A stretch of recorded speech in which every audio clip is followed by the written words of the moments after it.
You're not confused. You're not broken. And you're definitely not behind. What you're feeling isn't being lost. It's the moment right before you begin. Most people never recognize this moment. They call it uncertainty, burnout, or bad luck.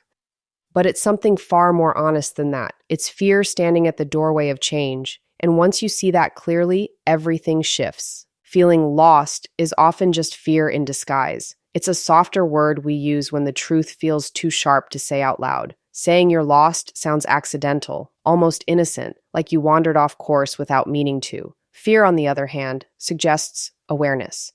It suggests that on some level you already know what direction you should move in, and that knowledge makes you uncomfortable. So the mind reaches for a safer explanation.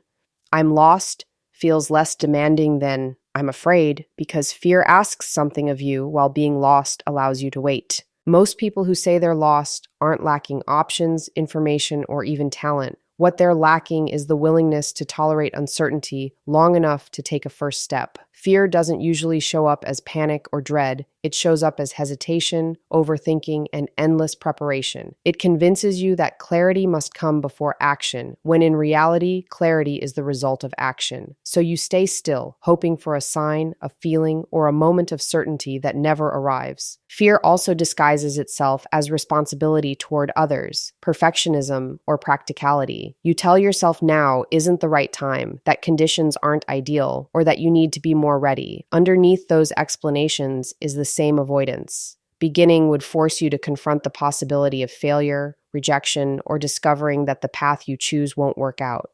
Staying lost protects you from that risk because it keeps you from committing to anything that could expose you.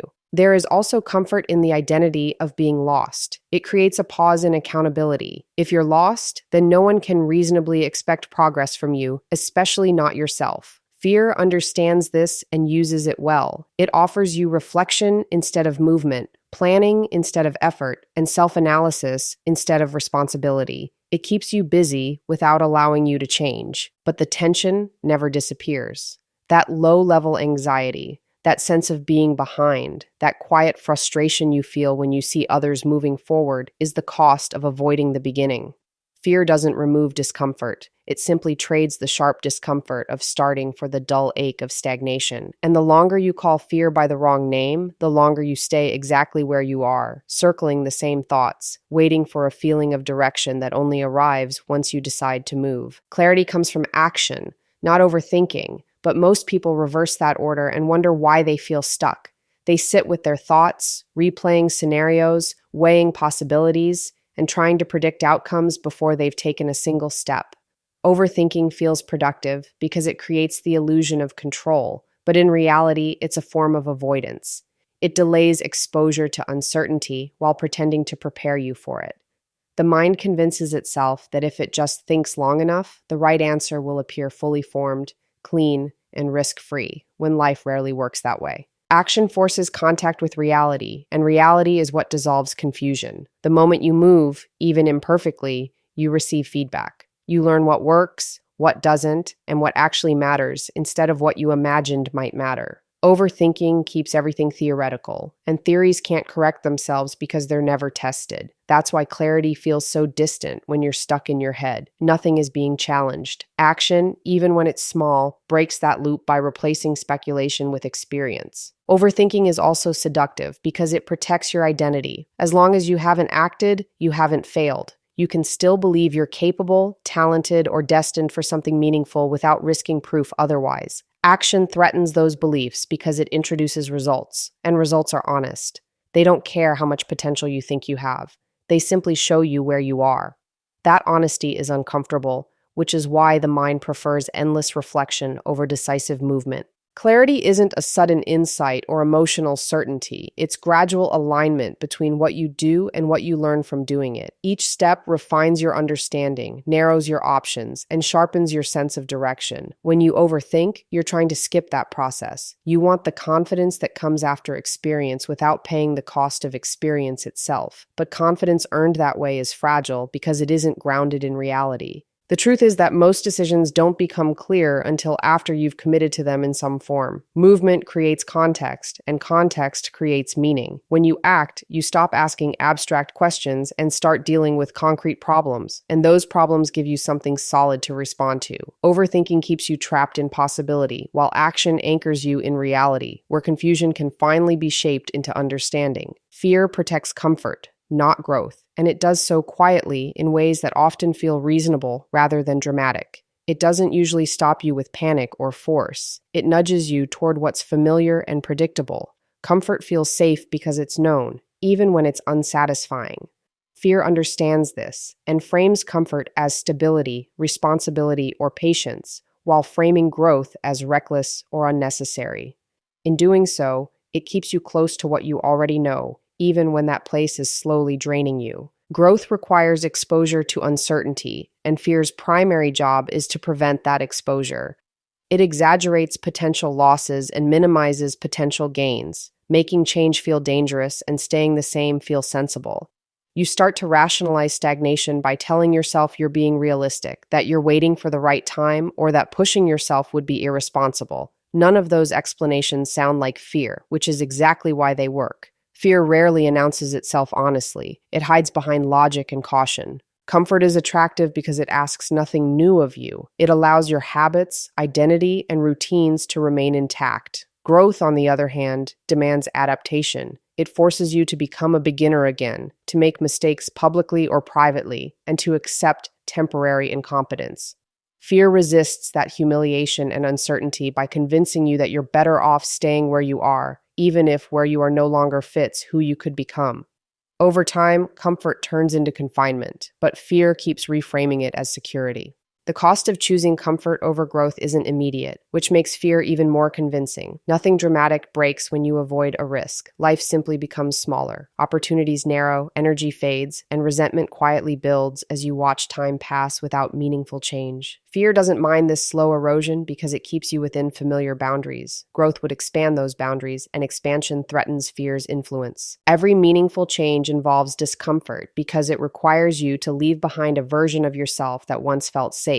Fear tries to preserve that version, even when it's outdated. It doesn't care about fulfillment, purpose, or potential. It cares about predictability. And as long as you obey it, fear will continue to offer comfort as a reward, even as it quietly limits how far you're willing to go, how much responsibility you're willing to carry, and how fully you're willing to step into what you're capable of becoming. Small beginnings dismantle paralysis because paralysis is rarely caused by a lack of ability. It's caused by the overwhelming pressure to do everything at once. When the mind imagines the full scope of change, the weight of it feels unbearable. The task becomes so large and undefined that doing nothing feels like the only reasonable response. Small beginnings reduce that weight. They take something abstract and intimidating and turn it into something concrete and manageable, something the mind can agree to without triggering resistance. Paralysis thrives on distance between intention and action. The longer you wait to start, the more the task grows in your imagination. You begin to attach expectations, outcomes, and judgments to it until the idea of beginning feels like a test of your worth rather than a simple step forward. Small beginnings break that pattern by shifting the focus from outcome to movement. They lower the emotional stakes, making it easier to act without needing confidence, motivation, or certainty first.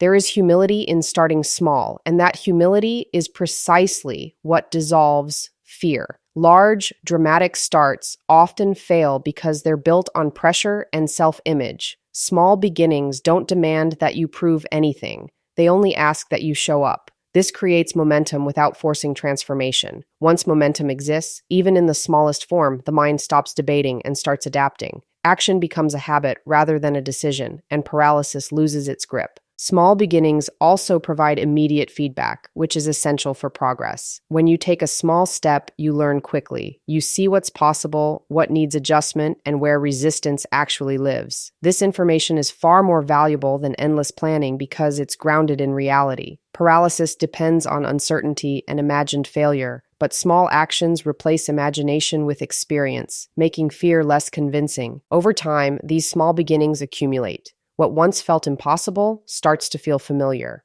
The nervous system adjusts, the mind gains evidence of capability, and the task no longer feels like a threat. Paralysis isn't defeated by force or sudden courage. It's undone through consistent, low-pressure action. Each small step weakens the belief that you can't move and strengthens the understanding that movement itself creates capacity, direction, and trust in your ability to continue forward. Responsibility creates direction, because direction is not something you discover by waiting, but something that emerges when you decide to carry a burden willingly.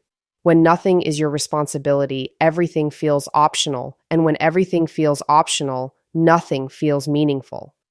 The absence of responsibility creates a vacuum where indecision thrives. You drift not because you lack potential, but because nothing is demanding enough to organize your time, energy, and attention into a clear path. Taking responsibility forces prioritization. The moment something genuinely depends on you, whether it's a task, a commitment, a person, or a standard you've set for yourself, your mind begins to arrange itself around that obligation. Distractions lose their pull because there's a reason to act. Responsibility narrows your focus, and in doing so, it reduces the anxiety that comes from too many choices. Direction doesn't require certainty, it requires constraint, and responsibility provides that constraint naturally. Many people avoid responsibility because they fear it will trap them or limit their freedom. In reality, the opposite is often true. Without responsibility, your days blur together, guided by impulse, mood, or external pressure. Responsibility gives shape to time. It turns days into sequences of purposeful actions rather than reactions. Even difficult responsibilities can be grounding because they give you a reason to get up, to improve, and to endure discomfort without constantly questioning why you're doing it. Responsibility also creates feedback. When you commit to something and follow through, you see the consequences of your effort.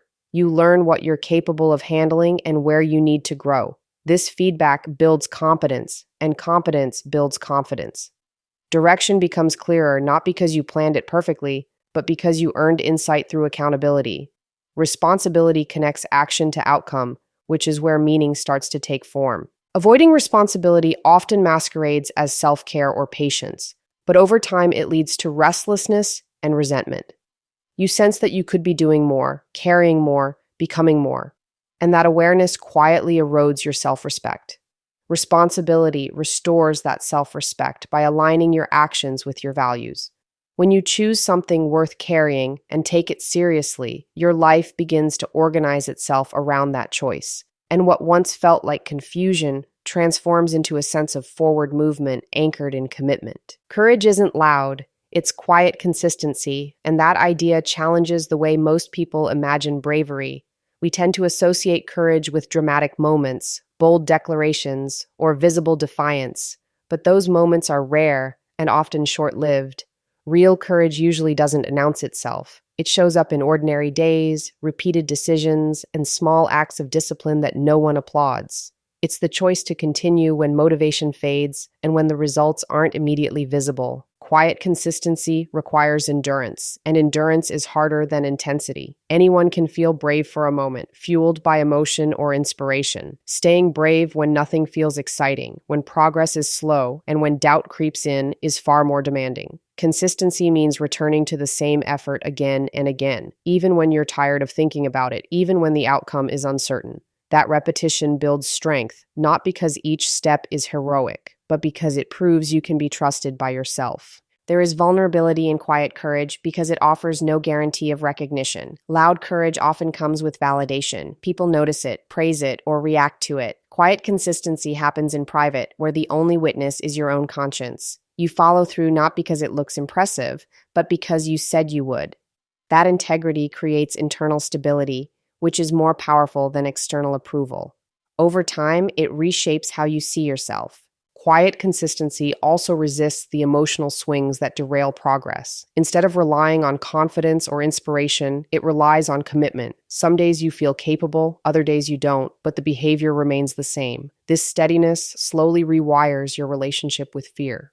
Fear loses its influence when it realizes it no longer gets to decide whether you act. You move forward despite uncertainty, not by overpowering fear, but by refusing to negotiate with it daily. What makes quiet courage so effective is that it compounds. Each consistent action builds on the last, creating momentum that feels natural rather than forced. Over time, what once required effort becomes part of who you are. Courage stops feeling like something you summon and starts feeling like something you practice. It's not a single moment of boldness, but a pattern of reliability formed in silence, strengthened through repetition, and carried forward without needing permission, applause, or certainty. You don't need to have everything figured out to move forward. You only need the willingness to begin and the discipline to continue. Direction reveals itself to those who act, not those who wait.